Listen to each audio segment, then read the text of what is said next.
Vi er gruppe 2 og består af Lasse, Mia, Karolina og Shima, og vi har om landskabsformen bakkeøer. En bakkeø det er en stor flad forhøjning midt i landskabet, og udenom der ligger en masse jord, som man også kan se her på de forskellige billeder. På overfladen af bakkeøen der er som regel sand, planter og græs, og jorden der ligger udenom er tit god til at dyrke i.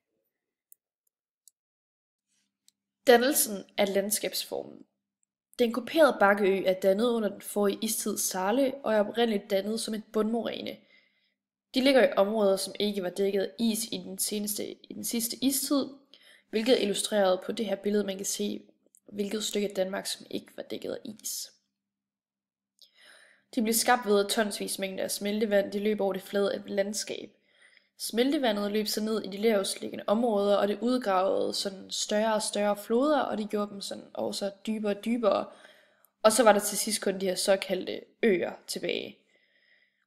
Det smeltende vand, det pressede landskabet, og det dannede så bakkeøerne, og de kom så til syne mellem smeltevandssletterne.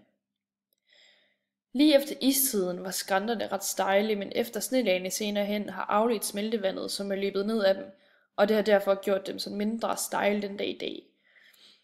I Vestjylland er der et meget fladt landskab, så hvis man kigger ud over det, og der er noget, der rager op, så er det højst sandsynligt en bakkeø. Hvor findes landskabsformen hen i Danmark? Man kan finde nogle af de største bakkeøer på Jyllands vestkyst, som blev dannet i løbet af istiden Sade, og som dækkede næsten det meste af Danmark for omkring 140.000 år siden. Bakkeøerne er omgivet af smeltevandssletter, som man også kan se her på billedet, som er markeret med orange.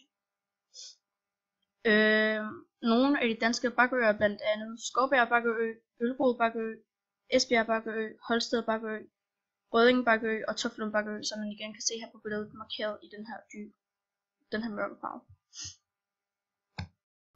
Hvad kan landskabsformen bruges til? Området omkring en bakkeø er godt til landbrug, da størstedelen består af ler og sand, og det medfører, at de små porer i leren er gode til at holde på vand til planterne.